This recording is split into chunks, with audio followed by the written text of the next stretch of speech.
أفلا يتدبرون القرآن أعوذ بالله من الشيطان الرجيم. بسم الله الرحمن الرحيم.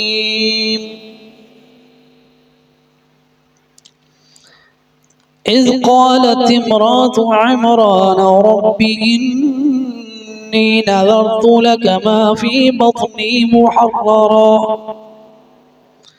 فتقبل مني إنك أنت السميع العليم. فلما وضعتها قالت رب إني وضعتها أنثى والله أعلم بما وضعت وليس الذكر كالأنثى وإني سميتها مريم وإني أعيذها بك وذريتها من الشيطان الرجيم. فتقبلها ربها بقبول حسن وأنبتها نباتا حسنا وكفلها زكريا كلما دخل عليها زكريا المحراب وجد عندها رزقا قال يا مريم أنى لك هذا قالت هو من عند الله إن الله يرزق من يشاء بغير حساب. اذ قالت جب کہا امرأت عمران عمران کی بیوی نے ربی اے میرے پروردگار انی نذرت لک میں نے نظر مانی تیرے لیے ما فی بطنی اس کے بارے میں جو میرے بطن میں ہے محررا وہ آزاد ہوگا فتقبل منی پس تو مجھ سے قبول فرما لے انکا بے شک تو انت تو ہی السمیع سننے والا العلیم جاننے والا ہے. فلما وضعتها پس جب اس نے جنا اسے قالت کہا ربی اے میرے پروردگار انی وضعتها انثى بے شک میں نے جنا ہے اس لڑکی کو واللہ اعلم اور اللہ جانتا ہے بما وضعت جو اس نے جنا یعنی جو اس عورت نے جنا وَلَيْسَ الذَّكَرُ اور نہیں ہے لڑکا كَالْأُنْثَى اس لڑکی کی طرح وَإِنِّي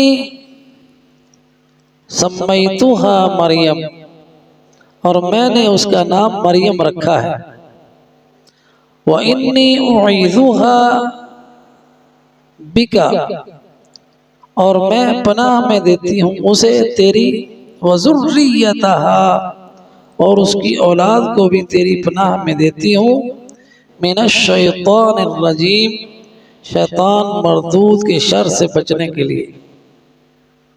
فتقبلها پس قبول کر لیا اسے ربها اس کے رب نے بقبول حسن قبول کرنا اچھی طرح وانبتها نباتا حسنا اور تربیت کی اس کی اچھی طرح وکفلها اور کفالت کی اس کی زکریا نے کلما جب بھی دخل علیہا داخل ہوا اس پر زکریا المحراب اس کی عبادت کی جگہ میں وجد عندها رزقا پایا اس کے پاس رزق۔ قالا کہا یا مریم اے مریم انا لکی ھذا یہ کہاں سے آیا تمہارے لیے؟ قالت کہا ہوا من عند اللہ وہ اللہ کی طرف سے ہے۔ ان اللہ بے شک اللہ یرزق رزق دیتا ہے من یشاء جسے چاہتا ہے بغیر حساب بغیر حساب کے۔ ان آیات کو ہم ذرا دیکھ لیں۔ یہ آل عمران کا واقعہ اللہ سبحانہ و تعالی نے بتایا۔ عمران کی بیوی کا قصہ کیا ہے اور یہ ان کے رد میں بیان ہو رہا ہے۔ یہ بات پیش نظر رہے جو وفد آیا تھا نجران کا عیسائیوں کا، اور جنہوں نے نبی صلی اللہ علیہ وسلم سے آ کے بحث تمحیص اور مناظرہ کیا تھا، ان کو یہ بتایا جا رہا ہے کہ حضرت عیسیٰ علیہ السلام کا بیک گراؤنڈ کیا ہے، اس کی ماں کی ہسٹری کیا ہے۔ تو وہ الہ نہیں ہو سکتا کہ جو پہلے تھا ہی نہیں پھر اپنے ماں کے پیٹ میں ہوا۔ تو اب یہ قصہ ہے عمران کی بیوی کا جس کے نام سے آل عمران ہے، عمران کا گھرانہ۔ اذ قالت امرأۃ عمران جب کہا عمران کی بیوی نے رب انی نذرت لک ما فی بطنی محررا کہ اے میرے پروردگار میں نے نظر مانی تیرے لیے جو میرے بطن میں ہے وہ تیری راہ میں آزاد ہوگا، یعنی بیت المقدس کی خدمت کے لیے اسے مخصوص کر دوں گی تاکہ وہ بیت المقدس کی صفائی اہتمام اور جو بھی معاملات ہیں وہ کرتا رہے۔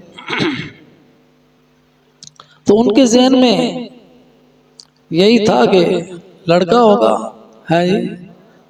خادم ہوگا بیت المقدس کا، اور اس کو دنیا کے معاملات کی مشغولیت بھی نہیں ہوگی، صرف تیرے گھر کے لیے وقف کر دوں محررا۔ فتقبل منی اللہ سے دعا کی اللہ میری نظر کو قبول فرما لے، جو میرے بطن میں ہے اسے قبول فرما لے۔ انک انت السمیع العلیم، اور یہاں اللہ کی دو صفات کا بیان کیا، تو سننے والا ہے تو جاننے والا ہے، یعنی یہ معاملہ انہوں نے اللہ تعالیٰ کے ساتھ کیا، سودا کیا اللہ تعالیٰ کے ساتھ۔ اب فلما وضعتها جب انہوں نے اس کو جنا تو اس پیدائش کے وقت اسے معلوم ہوا کہ یہ تو بیٹی ہے، اور کہنے لگی قالت رب انی وضعتها انثى اے میرے پروردگار یہ تو میں نے بیٹی کو جان دیا، یعنی اس میں ایک طرح کا ان کا حزن تھا اور اللہ سے ایک طرح کی معذرت کر رہی تھی کہ میں نے تو اس کو تیری راہ میں وقف کیا تھا لیکن اب یہ لڑکی ہوگی۔ اور ساتھ ہی فرمایا واللہ اعلم بما وضعت، اور اللہ زیادہ جانتا ہے جو اس نے جنا۔ اب اس میں دو قرآت ہیں، واللہ اعلم بما وضعت ایک قرآت ہے، دونوں مسنون ہیں، نبی صلی اللہ علیہ وسلم نے اسی طرح بھی پڑھا اور اس طرح بھی پڑھا، جیسے سبع قرآت کا علم۔ تو اگر اس کو پڑھا جائے اس قرآت کے مطابق جس میں تا پر پیش ہے واللہ اعلم بما وضعت، کہ اللہ کو پتہ ہے جو میں نے جنا، پھر یہ معنی ہوگا۔ تو پھر یہ بات جو ہے یہ ام مریم کی ہے، لیکن اگر اسے پڑھا جائے جو کہ قرأت حفص ہے ہمارے قرآن مجید میں، حفص ابن عاصم کی قرأت ہے، اس میں تا کے اوپر جزم ہے، تو پھر اس کا معنی ہے واللہ اعلم بما وضعت، کہ اللہ کو پتا ہے جو اس نے جانا. تو اس جب یہ قرات ہے تو اس کا معنی یہ جملہ معترضہ ہے، یہ اللہ کی بات ہے. واللہ اعلم بما وضعت ولیس الذکر کالانثی، یہاں تک جو بات ہے یہ جملہ معترضہ ہے، یہ اللہ کی طرف سے. اور آگے وضعتو ہے تو پھر یہ کلام مریم کا ہے، اور مریم یہ کہہ رہی ہے، اب مریم کی ماں یہ کہہ رہی ہے کہ اللہ سبحانہ وتعالی زیادہ جانتا ہے جی جو میں نے جنا، اگر تا کے اوپر پیش ہے. اور ساتھ یہ کہ لڑکا لڑکی کی طرح نہیں ہے. واللہ اعلم بما وضعت، تو اس میں یہ کلام اللہ کی طرف ہے، جملہ معترضہ کہ اللہ کو پتا ہے، کہ اللہ کو خبر دے رہی ہے، اللہ کو اس کے پیدا کرنے سے پہلے سے کا پتا ہے کہ کیا ہے اس کے پیٹ میں. واللہ اعلم، اللہ زیادہ جانتا ہے، بما وضعت، جو اس نے جنا. اور اس میں تنبیہ ہے ہاں جی کہ جو حزن اور ملال میں وہ واقع ہوئی ہے،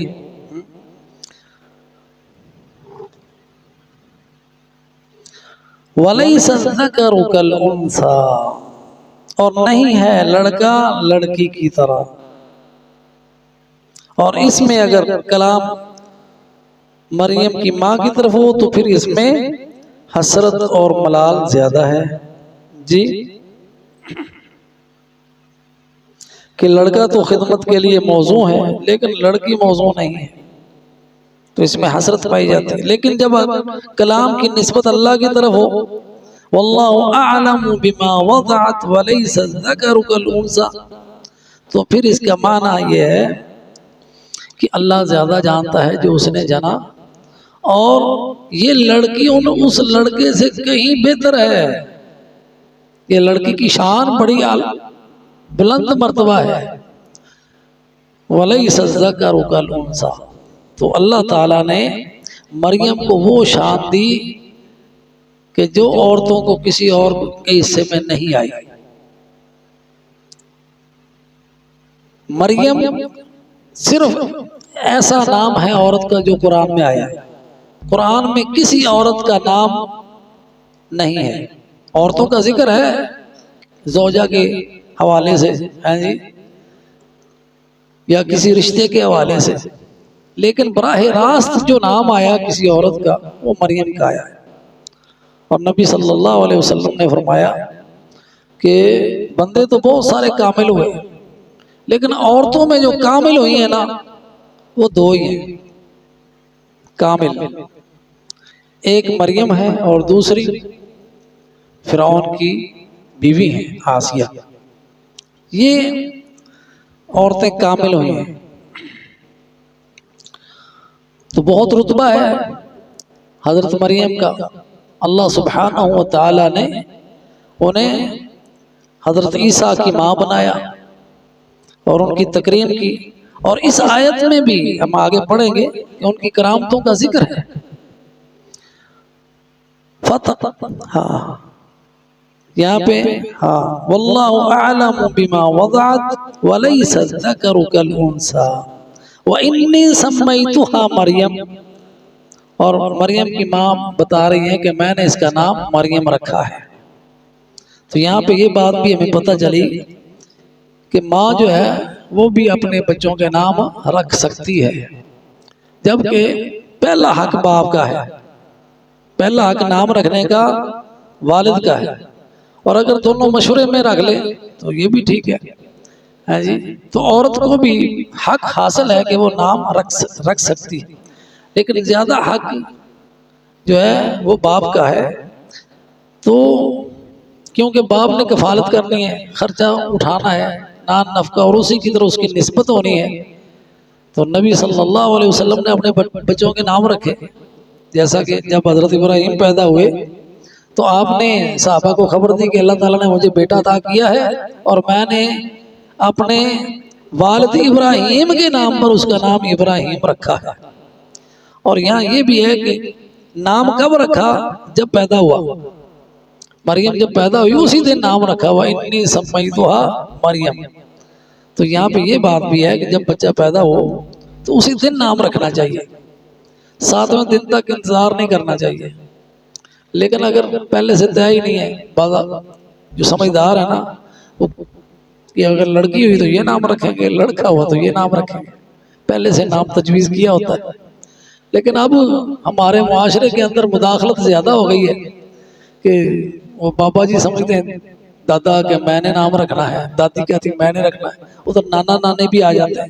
بسا اوقات ہم صاحب بھی مداخلت کرتے ہیں کہ یہ نام تو اچھا نہیں ہے، آپ کیسا نام رکھ دیا. تو ان کا یہ حق نہیں ہے مداخلت کا، حق والد کا ہے. پھر اس کے بعد اس کی ماں کا ہے بچے کی. اور نام جو ہے نا اچھے رکھنے چاہیے. نبی صلی اللہ علیہ وسلم نے وصیت کی ہے کہ اپنے بچوں کے نام اچھے رکھو. اور عبد الرحمن اور عبداللہ بہت اچھے نام ہیں. اور نبی صلی اللہ علیہ وسلم نے جو نام برے تھے نا جن صحابہ کے، وہ نام تبدیل بھی کیے کہ یہ نام ٹھیک نہیں ہے. ایک کا نام عورت کا نام تھا آسیہ، آسیہ صاد کے ساتھ. آسی کا معنی ہوتا ہے گناہ گار، یعنی گناہوں میں ملوث. آپ نے کہا یہ کیا نام ہوا؟ آپ نے اس کا نام رکھا جمیلہ، خوبصورت. ہاں جی. ایک بندے کا نام تھا، صحابی کا نام حرب، جنگ. آپ نے کہا یہ تو نام اچھا نہیں ہے، جنگ تو اچھی نہیں ہوتی. ہاں جی. اس کا نام رکھا، ہاں جی، حرب کا نام کیا رکھا؟ حشام. حشام نام رکھا. یہ حشمت والا، جلال والا، عزت والا. تو اپنے بچوں کے نام ایسے رکھنے چاہیے جس میں حسن ہو، جمال ہو، فخر ہو، اور ان کے لیے عزت کا باعث بنے، نہ کہ جاگ ہنسائی کا یا اس میں کچھ ایسی قباحت ہو. جیسے ہمارے جاہلیت کے زمانے میں نام رکھا کرتے تھے عورتوں کے. کیا نام ہے؟ مرو. کہ ایک یعنی بہت زیادہ لڑکیاں پیدا ہوئی تو نام رکھ دیا مرو، بھئی یہ مر جائے. جی. ہمارے رشتہ داروں میں تھی ایک خاتون، اس کا نام مرو تھا. خیر پھر بعد میں ہمارے جو تھے بزرگ، انہوں نے اس کا نام مریم رکھ دیا کہ مرو نام ٹھیک نہیں ہے. مریم جو ہے نا مائی کا نام مریم ہے، مرو نہیں ہے. حالانکہ اس کا نام اس کے والدین نے مرو ہی رکھا. خیر تو جو برا نام ہے نا اس کو تبدیل کرنا یہ سنت نبوی ہے صلی اللہ علیہ وسلم. وَإِنِّي سَمَّيْتُهَا مریم. خیر اور میں نے اس کا نام مریم رکھا ہے. وَإِنِّي أُعِيذُهَا، اور میں اسے پناہ میں دیتی ہوں، بکا تیری. پناہ میں دینا اللہ تیرے حفاظت میں، وَذُرِّيَّتَهَا، اور اس کی اولاد کو بھی. تو یہاں پہ یہ بھی ہے کہ انسان اپنی اولاد کے لیے دعا کرے. ابھی بچی پیدا ہوئی ہے اور اس کے لیے اس کی ماں دعا کر رہی ہے اللہ تیری پناہوں میں ہے، تو اس کی حفاظت فرمانا. اور وہ بچی پیدا ہوئی ہے اور اس کی اولاد کے لیے بھی دعا کی جا رہی ہے. ایک تو اس میں درازی عمر کی دعا آ گئی کہ یہ بچی ہماری جو ہے نا یہ بھی صاحب اولاد ہو، اور اس کی اولاد کے لیے بھی دعا مانگی ہے کہ اللہ اس کی اولاد کو بھی اپنی پناہوں میں اور اپنی حفاظت میں رکھنا. تو یہاں پہ ہمارے لیے ایک سبق بھی ہے کہ والدین کو اپنے بچوں کے لیے، اولاد کے لیے دعائیں مانگتے رہنا چاہیے. اور اللہ اپنے یعنی بندوں کی، والدین کی دعا ان کے بچوں کے بارے میں قبول فرماتا ہے. اللہ تعالیٰ نے اس دعا کو قبول فرمایا. ہاں جی. من الشیطان الرجیم، اور پناہ کس سے؟ شیطان الرجیم سے. شیطانہ سے شیطان ہے. شیطانہ کا معنی دور بگایا ہوا، شیطانہ اس سے شیطان، کیونکہ شیطان ہے، مردود ہے، اللہ تعالیٰ نے اسے اپنے دربار سے دھتکارا ہوا ہے. الرجیم کا معنی مارا گیا، الرجیم کا معنی جس کو مارا جائے. تو جیسا کہ رمز ہے حج کے اندر ہم رمی جمرات اور شیطان کو مارتے ہیں، تو اس کے وساوس اور جو خیالات ہیں ان کو رجم کرنا چاہیے، یعنی ان کو دھتکار دینا چاہیے اور اللہ کی پناہ مانگنی چاہیے. تو شیطان الرجیم جو ہے نا، الشیطان وہ ابلیس اور اس کی ذریت ہے. جتنے بھی جن ہیں نا سارے کے سارے ابلیس کی اولاد ہیں، جیسا کہ انسان سارے کے سارے حضرت آدم کی اولاد ہیں. اور اب آدم کی اولاد میں بھی کچھ نیک ہیں اور کچھ بد ہیں، کچھ مومن ہیں کچھ کافر ہیں، اسی طرح ابلیس کی اولاد میں بھی کچھ مومن ہیں کچھ کافر ہیں، جیسا کہ سورہ جن میں ذکر آتا ہے۔